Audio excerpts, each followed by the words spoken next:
સરદાર આજના ભારતમાં આપણે જે રહીએ છીએ અને જે સ્વતંત્ર ભારતમાં આપણે આજે જીવન વિતાવીએ છીએ એનું સરદાર પટેલને શ્રેય એટલા માટે જ જાય છે કે 565 રજવાડાઓને એકત્રિત કરવાનું મસ્ત મોટું કાર્ય એ કરવું એ સમયે એટલું બધું અઘરું હતું, એટલા બધા હર્ડલ્સ હતા કે અંગ્રેજોએ તો રજવાડાને પણ સ્વાતંત્ર્ય આપી દીધું હતું અને વિન્સ્ટન ચર્ચિલની અંગ્રેજોની એ મંશા હતી કે હિન્દુસ્તાન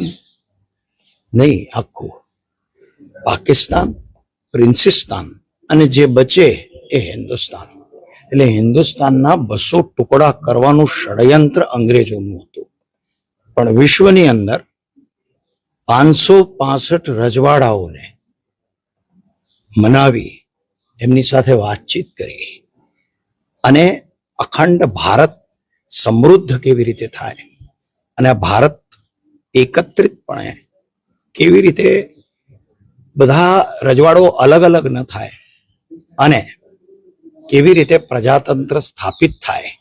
એની માટે લોહીનું એક પણ ટીપું વહાવ્યા વગર આખા રાષ્ટ્રને જેમણે એકત્રિત કર્યો અને જ્યાં જ્યાં ચંચુપાતો કરવામાં આવ્યા તે રાજ્યમાં, પછી એ કાશ્મીર હોય, હૈદરાબાદ હોય, ભોપાલ હોય કે એવા ઘણા બધા રજવાડાઓ હતા, ત્યાં એટલા બધા પ્રોબ્લેમ્સ હતા કે બધાને એ સામે ગયા અને પોતાનું સંપૂર્ણ જીવન આ રાષ્ટ્ર માટે સમર્પિત કર્યું. અત્યંત સાદગી ભર્યું જીવન એમણે જીવ્યું અને આ આવડો મોટો ઇતિહાસ, આ જે યુનિફિકેશન હતું, જે વિલીનીકરણ હતું ભારતનું, એની કથા લગભગ બધા નાગરિકોને ખબર જ નથી કે કેવી રીતે થયું. એટલે આખો દેશ એ જમાનામાં ફરબો. આજે સોમનાથનું મંદિર પણ જે આજે આપણે જે જોઈ રહ્યા છે એ આક્રાંતાઓના આક્રમણથી અનેક વાર ખંડિત થયું હતું. આજે જુનાગઢને પણ તોડવાનો પ્રયત્ન કર્યો હતો, પાકિસ્તાન સાથે જોડવાનો પ્રયત્ન હતો, પણ એમણે એમની કુશાગ્ર બુદ્ધિમત્તાથી કેવી રીતે કાઠિયાવાડને પણ એકત્રિત રાખ્યું, જુનાગઢને પણ પાકિસ્તાનમાં જતું કઈ રીતે બચાવ્યું અને નવાબ કઈ રીતે ભાગી ગયો, એ આ બધી વાર્તાઓ આપણને ડિટેલ ખબર નથી. માટે હું ગઈકાલે અમદાવાદની અંદર 2 પ્રયોગ હતા, Sardar the architect of India એ નાટકના. એ મહાનાટ્ય છે. એક આજની પેઢીને આ અદ્ભુત દૈદીપ્યમાન ઇતિહાસ ખબર પડે અને આપણે જે સ્વાતંત્ર્ય ભોગવી રહ્યા છીએ એ સ્વાતંત્ર્ય આપણે જે ભોગવી રહ્યા છે કોના કારણે ભોગવી રહ્યા છે?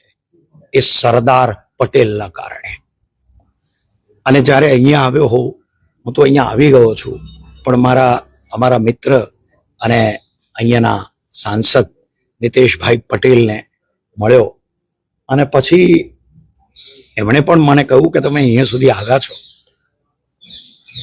હજી મારું આમ રોમાંચિત થાઉં છું, અહીંયા આવ્યો છું તો મારા આંખમાં પાણી છે કે શું જીવન જીવ્યા છે સરદાર. એટલે આ પવિત્ર ભૂમિને જનની જન્મભૂમિશ્ચ સ્વર્ગાદપી ગરીયસી, પોતાની માતૃભૂમિને સુદૃઢ કરવા માટે